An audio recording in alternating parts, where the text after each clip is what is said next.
Obviously, it's a difficult time for our football family. I know it's a very, very difficult time for Nick Bell and his family. For what he's meant to all of us, the impact he's made on everyone's life, and to all of our players. If you've got to know him or spend any time with him, so I never had a bad day. Always loved to come out, be around his teammates, loved to play football, and you could see in the last couple of weeks getting to spend some time with his family, how much he impacted their lives and all the special things he meant to them. Our prayers are obviously with his family at home right now, going through all the difficult things that they're doing.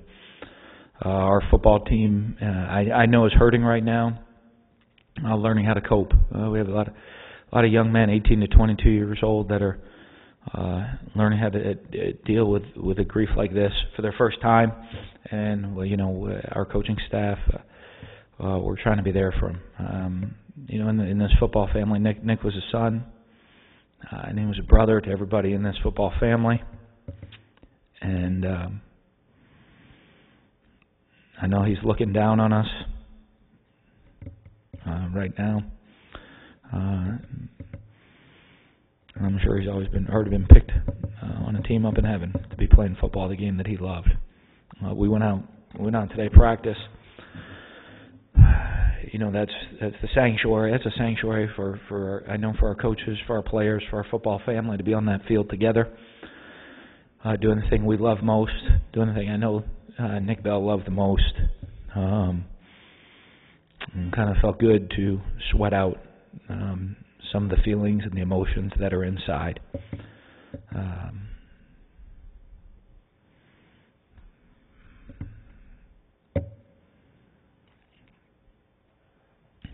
But I know he'll be with us in spirit, and been looking down on it, and has his arms around this football team, this football family, and I know he's left his mark on a lot of people in this world, and done a lot of amazing things.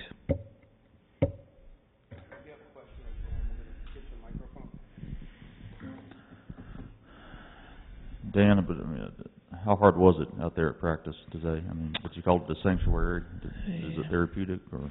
I think it's very therapeutic for our guys once we got out there. I think it was tough to initially just getting out there.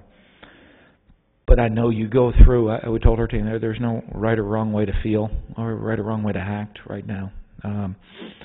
And I think keeping in a routine for our guys and letting them do the things they love was important. And you could see at times, there's times where, guys are on an emotional roller coaster just being out there at practice. But I know for them, getting to be out there doing what they love for 2 hours and getting in our special world that we have while we're on the field was therapeutic to a lot of those guys. And when was the last time you spoke with Nick? Sunday evening. Sunday evening. I knew we were going. Megan, I had to speak in Birmingham Monday. And I know he was going to. They were looking at him starting chemotherapy this week, so we were going to plan on going out there. And after I spoke in Birmingham, Megan came out there with me, and the plan was we were just going to meet up, have lunch, or go out after. I was at the Touchdown Club, and go out and have a late lunch afterwards, and just get to spend some time together.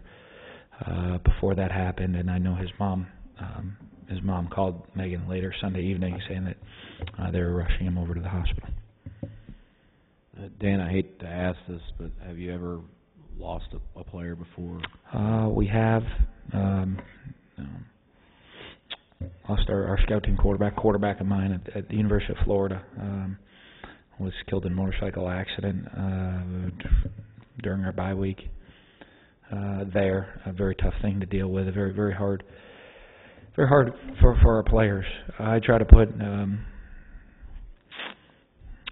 lot in perspective of when I was in college. We had a brother that I was close friends with. A lot of us were friends with. Passed away while we were in college, and I try to just think back and draw on the memory and the emotions I had as an 18 to 22-year-old. This process, I think, is not good for anybody, but and not easy for anybody. But I also, we need to be there for our players, for Nick's family. That's our job, because the emotions I think they go through, as I think back on the time when I had to do it when I was young, the emotional roller coaster you go through is hard to comprehend sometimes. We build these guys up to be big, fast, strong, tough. They feel like, try to make them feel invincible, that they can accomplish and do anything they can that in this world. And when they see this situation, it's just a tidal wave of emotions that runs over our players. You saw him 10 days ago on the sideline. Just what did you remember from that, from seeing him on the sideline? I remember being thrilled that he was on the sidelines with us. I know he came to the hotel, got on the bus, came over to have a pregame meal, hang with the team, come on the team bus over there. And it was just great to have him back on the sidelines. And we wanted to give him a lot to fight for, to be back part of this football team. And I shouldn't say that, because he was always part of the team. But to know that everybody believed that he would be back on that sidelines in full pads one day, not just on his jersey on the sidelines. And it was great having him there. I know, he was just such a great kid, a great man, actually, that we knew he'd fight with everything he had.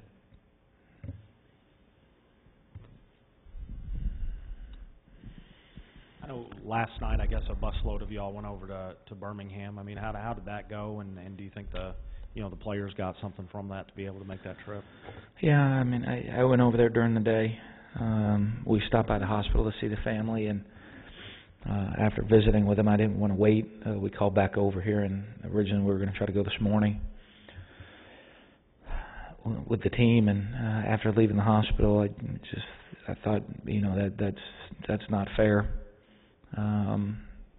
With how Nick was, he needed his family and teammates around him. So we had a team meeting and let everybody know what was going on, and found a bus. We looked at the bus, probably didn't know if it was going to make it there. It was the last second. Whatever we could find, we grabbed a bus and loaded up a bunch of guys. And it was great that I think a lot of our players got to go and see the situation and say their goodbyes, and and pray and give all their love to Nick and his family at the time.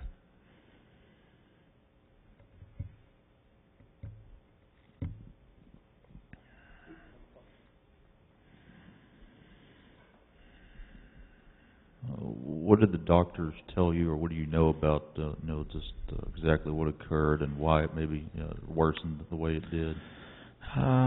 We know very little. We find, for me to speak on in those terms, I'm sure we'll have some of the doctors, if the family wishes to expand on it. We had a call Friday that they had done some tests and that the cancer had metastasized through his body, so he was going to have to go through chemotherapy. And then found out that there was some more tumors and bleeding in his brain, and another one that had just come up and really, I think, grew very rapidly. And they did what they can to relieve the pressure on the brain, and did the surgery as best they could. But that's as much as we really knew. We knew.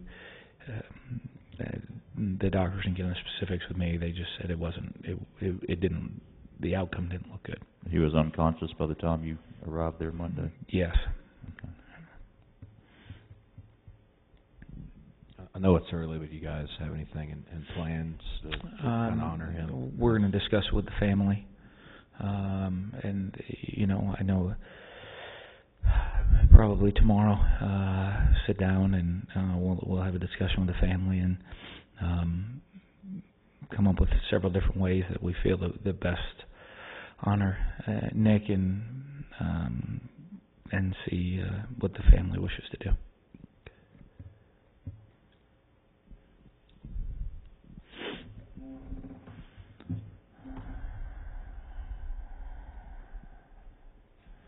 Dan, Nick played a position on defensive line, doesn't always get maybe the credit it should deserve. Can you kind of just go a little bit more into what kind of person Nick is? Maybe not everyone had a chance to know Nick like you guys had a chance, just into his personality a little bit more. What type of kid was he? I mean, he's an amazing kid. You know, I mean,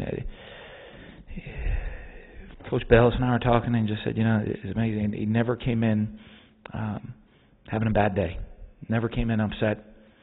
Never came in with anything but a smile on his face to go to work and to play. And I mean, if you see his smile, his ability to light up a room, and his personality, he's just a great person to be around at all times. Always someone that's going to lift up your spirits and you know, lifted up his teammates' spirits and love to play the game. You know, it's hard to find somebody that has such a positive outlook in everything that they're doing. And he has that. You know, he had that positive outlook on every day. He could come in, whether it be working out, going to practice, running sprints, talking about going to school, going to class, getting his degree, things he wanted to achieve in life. He always had a great positive outlook on all the great things he wanted to do. And I'll say this, he accomplished a lot of that. For a 20-year-old to accomplish all the things he's done in life and impact as many people's lives as he had, it's pretty remarkable.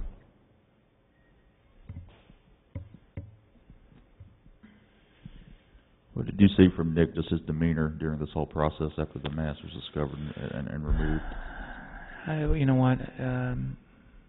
It's hard. You know, I mean, it was obviously a scared young man at first, and as anyone would be, and then someone that, you know, had the positive outlook that he had all of our support, and that he could accomplish it, and he would find a way to be victorious, and over what was going on, and you know, that's how he was, and you know, we tried to keep him around the team as much as possible and keep him with us as much as possible. I know he had a lot going on, and you know, I think he got to spend a lot of good time with guys on the team, and a lot of great time with his family over the last couple weeks. So, and I know I'll continue to look down and look over all of us.